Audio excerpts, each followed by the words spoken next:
यहां पे एक स्टेटमेंट आपके सामने लिखी कि आई डिसलाइक रवि, मैं रवि को नापसंद करता हूं। आपको ये तो पता चल गया कि ये व्यक्ति इसको नापसंद करता है, यानी कि पसंद नहीं करता, पर क्या आपको ये पता चला ऐसा क्यों है?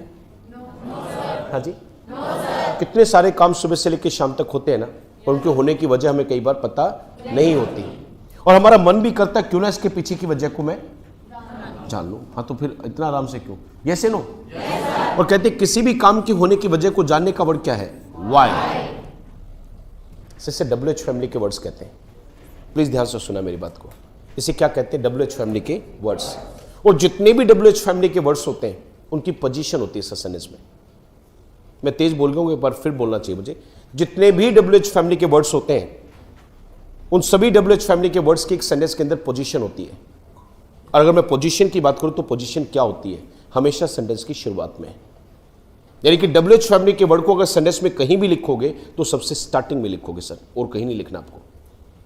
यानी कि अगर मुझे सेंटेंस में वाई रखना है तो मैं वाई को कहीं और नहीं बल्कि सेंटेंस के बिल्कुल स्टार्टिंग में ही रखूंगा। पहली बात क्लियर होगी सर? क्या आपको WH फैमिली के वर्ड्स के बारे में पता चला उनकी पोजीशन क्या होती है? हमेशा सेंटेंस की शुरुआत में। Everybody yes and no? Clear तो बोला करो, आई हैव गॉट इट। अच्छा देखो, मैं जो पढ़ाने आया हूं उस पढ़ा पाऊंगा नहीं पढ़ा पाऊंगा आपकी आवाज पे डिपेंड करेगा। आप कितने मन से मुझे बोल के दिखाते हो। सब बात छोड़ दो। हाँ जी, बहुत बढ़िया सर। बात मेरे बारे में चल रही है ना? भाई देखो, मैंने क्या बताया आपको? मेरे साथ चला सर, आई डिसलाइक। पता चला आपको? पर आपको ये पता चला क्यों? आप क्यों जानने के लिए क्या लगा रहे हो? हाँ जी, मेरे बारे में जानना चाह रहे हो? मैं आपके लिए क्या हो गया? हाँ जी, अब मुझे बता रहे हो, मुझसे पूछ रहे हो? पक्का श्योर? और कहते हैं जब क्वेश्चन करते हैं तो क्वेश्चन करने के लिए क्वेश्चन वाले वर्ड्स का होना। अब देखो, ये वर्ब की कौन सी फॉर्म है? ये हमेशा इस समय को दिखाती है ना, जिसमें हम खड़े हैं। इस समय के जुड़े क्वेश्चंस को करने का एक अच्छा सा वर्ड होता है, क्या होता है? डू। तो बोले व्हाई डू यू डिसलाइक? मैंने नहीं सुना। Ravi sir, why do you dislike Ravi? क्या आपको सेंटेंस समझ में आया? देखो, भाषा अगर फील कर लिया आपने तो फिर कुछ है नहीं। कुछ पेपर में तो ये भी क्वेश्चन आ जाता है कि वाई को अंडरलाइन करके कहेगा बताओ ये कौन सा पार्ट्स ऑफ स्पीच है। कई बार तो ऐसा क्वेश्चन कर देता है। और एक बहुत सुंदर सी बात मैं चाहता हूं आपकी कॉपी में होनी चाहिए, लिखिए बेटा एक बार प्लीज, फास्ट करें सर, लिखिएगा। बोलो सर। कोई भी ऐसा शब्द जो सेंटेंस में आने वाली वर्ब्स के लिए आ जाए, कोई भी ऐसा शब्द जो सेंटेंस में आने वाली वर्ब्स के लिए आ जाए, कोई भी ऐसा शब्द जो सेंटेंस में आने वाली वर्ब्स के लिए आ जाए, उस शब्द को हमेशा एडवर्ब कहा जाता है।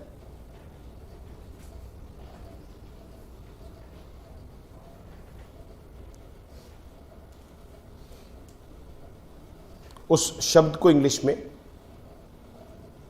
एडवर्ब कहा जाता है।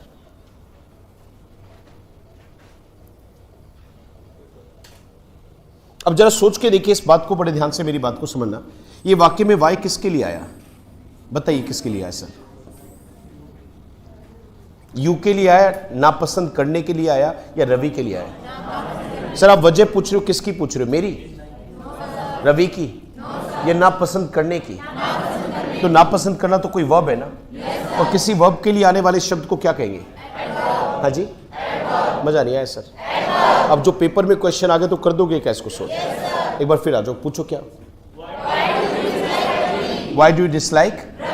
क्लियर है यहां तक?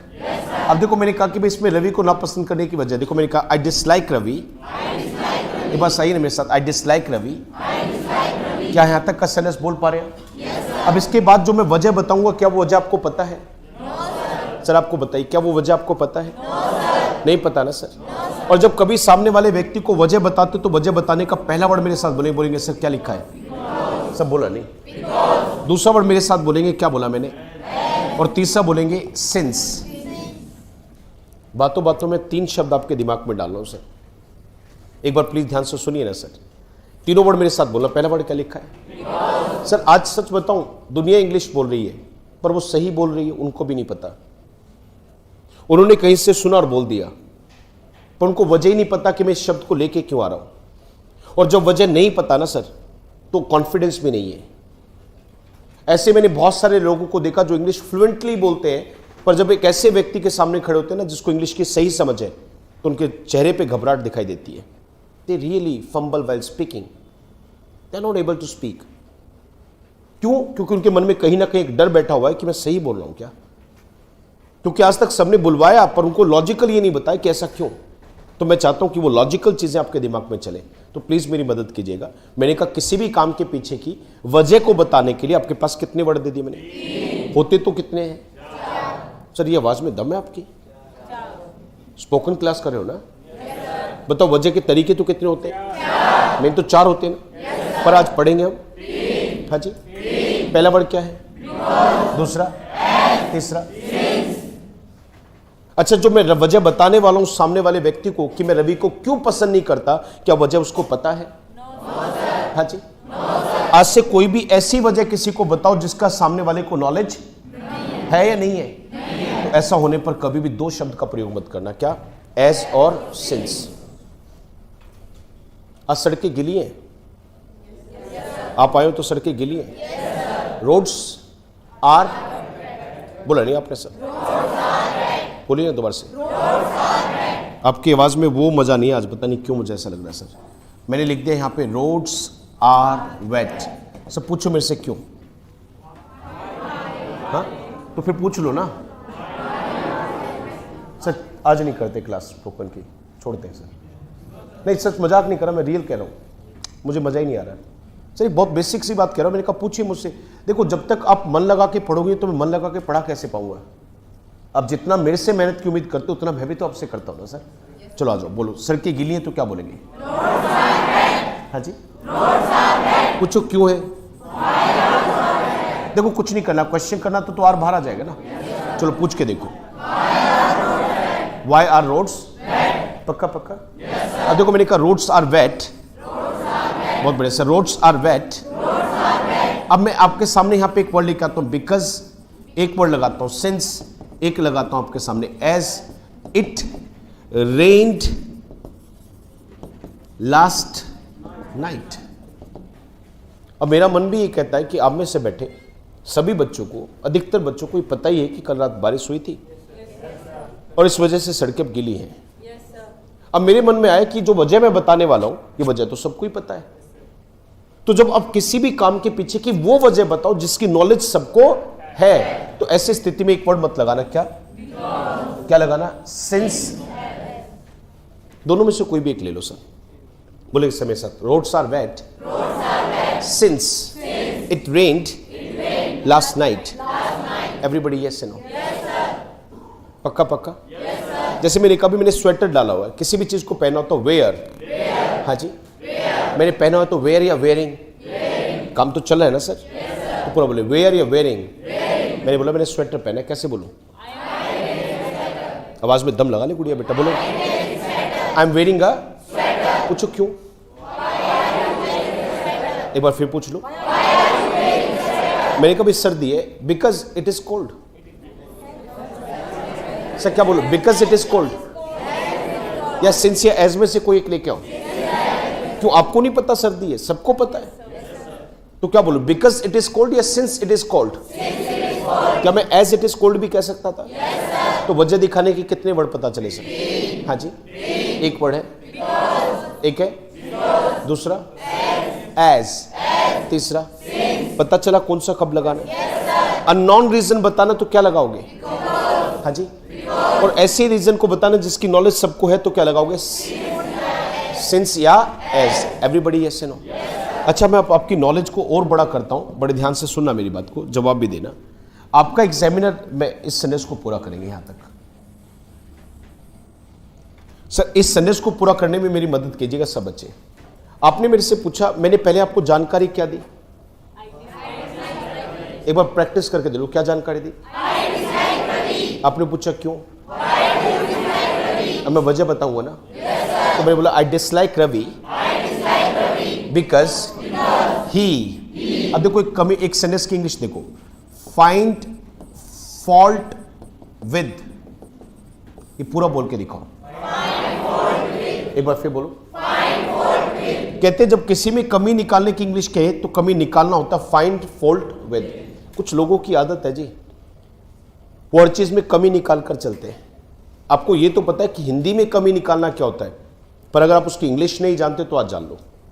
कमी निकालने की इंग्लिश होती है, मेरे साथ पूरा बोलेंगे, फाइंड फॉल्ट विद। पेपर में बताऊं क्या आता है, एग्जाम अगर सीखना है तो एग्जाम में यहां पर आएगा फाइंड फॉल्ट इन। आपको कहना है इन कभी नहीं होता, ये हमेशा विद होता है। क्या आपको ये बोलना है फ्रेज? इसको गलत कैसे बोलते हो, सही कैसे बोलते हो, दोनों पता चला? बताओ ये कौन सा सही है, फाइंड फॉल्ट इन या फाइंड फॉल्ट विद? एक बात और मुझे बताओ, क्या कभी भी किसी क्लास में हम एक अच्छे रिजल्ट की तरफ चलते हैं तो क्या एक अच्छी क्लास के चलाने का दायित्व केवल एक टीचर का होता है? नहीं, जितना दायित्व टीचर का है उतना ही दायित्व स्टूडेंट का भी है। तो आप अपने पार्ट को समझिए, मैं अपने पार्ट को समझता हूं, और दोनों मिलके मेहनत करते हैं। चलो छोड़े बात को, क्या बोला मैंने? तो क्या बताइए, आपको इंग्लिश में एक बात पता चली, कमी निकालना क्या होता है? बताओ क्या होता है? हाँ जी, अच्छी आदत है या गलत आदत है? हाँ, और ये किस में है? इसलिए मैं उसको क्या करता हूं, अब मैं ऐसे बोलूं, I dislike Ravi because he. अब बताइए, ही फाइंड या फाइंड्स? हाँ जी, फाइंड या फाइंड्स, क्योंकि आपने सीखा था जो मतलब होता है वर्ब की, सुना नहीं, फर्स्ट फॉर्म का वही मीनिंग होता है वर्ब की। बस फर्क इतना है कि अगर बात मेरी है, आपकी है, हम सबकी, हमसे अलग इनकी है तो वर्ब की आएगी, है जी बेटा। पर अगर बात ही की है, शी की है, इट की है तो आएगी। क्लियर है भाई? Everybody yes? तो एक बार पूरा sir, I dislike Ravi finds fault with के बाद यहां वो व्यक्ति आएगा। विद हर किसी में निकालता भाई, हर किसी की इंग्लिश होती है एवरी वन। अब आपको एक बहुत प्यारी बात बताता हूं। हाँ जी बताऊं? एग्जाम की बात बता दूं अब? अच्छा एक चीज बताओ, ये क्या है? Adjective, adverb, noun, pronoun? हाँ? पक्का पक्का? अच्छा बताओ, आपने इसको एडवर्ब क्यों बोला? क्योंकि शायद ये सेंटेंस में आने वाली वर्ब को दिखा रहा था। अब मेरी बात का जवाब देना यहां से, एक बिकॉज करके पूरा सेंटेंस है सर, यहां तक का है? पक्का पक्का? पढ़ के देना क्या लिखा है, बिकॉज ही फाइंड्स फॉल्ट। अच्छा बताओ, ये पूरा सेंटेंस, इस सेंटेंस में मतलब पूरा सेंटेंस जो ये लिखा है वो किसके लिए लिखा है?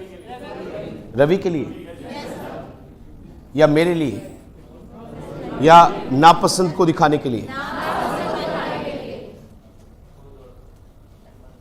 सर आप में से जो बच्चे ये कहते हैं कि सेंटेंस रवि के लिए लिखा है, तो मैं एक काम करता हूं, मैं रवि के लिए एक सेंटेंस लिख के दिखा देता हूं। Ravi who is standing on the table is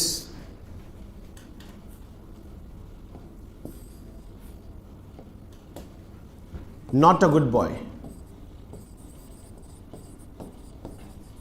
problem पता क्या है, चीजें पढ़ी तो है, बोली तो है, पर लॉजिकल कभी नहीं बोली, और इस वजह से हम फंस भी जाते हैं। एक बार इस सेंटेंस को बोला, सब बोलेंगे, रवि क्लियर है? अब मैं आपसे एक प्रश्न पूछता हूं, एक सेंटेंस को अंडरलाइन करूंगा पूरे को, यहां से लेके यहां तक का ये जो सेंटेंस है वो किसके लिए आया? हाँ पक्का पक्का ना? क्या ये हु के सेंटेंस से ये पता चला कि रवि है कौन? वही तो है ना जो टेबल पे खड़ा है। रवि जो कैसा लड़का नहीं है? तो क्या पूरे सेंटेंस से रवि की पहचान हो गई? अब आपका ध्यान सीधा कहां पर जाएगा? टेबल पर। अच्छा वो रवि। तो बेटा ये होता है पर्सन के लिए आने वाला सेंटेंस। जब किसी इंसान के लिए अगर कोई सेंटेंस आता, किसी चीज के लिए कोई सेंटेंस आता, तो उसको लिखने के लिए शब्द हु नहीं हो, सॉरी वो बिकॉज नहीं होता, उसके लिए हु होता, विच होता, दैट होता, ये वर्ड होते बेटा। पर आप जिस सेंटेंस को देख रहे हो उस सेंटेंस को मैंने वजह दिखाते हुए लिखा है। फिर मैं पूछता हूं, ये because he finds fault with others या विद एवरीवन, ये सेंटेंस किसके लिए है? रवि के लिए, डिसलाइक के लिए, या फिर आई के लिए? Are you sure? क्या ये पूरे सेंटेंस में इस वाक्य में आने वाली वर्ब की वजह बता रहा हूं? वर्ब मतलब काम की वजह बता रहा हूं?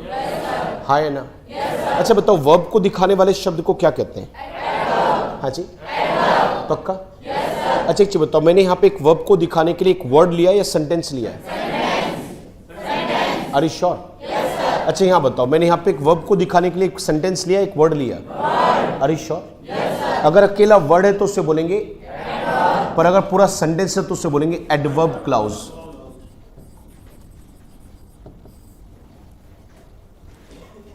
सब पता होता है हमें, पर हमें सीखा ही नहीं, हमने बोला ही नहीं कभी उसको, और इस वजह से मिस कर गए। चलो चलो शाबाश। ऑनलाइन वाले सभी बच्चे, thank you, please like and share it.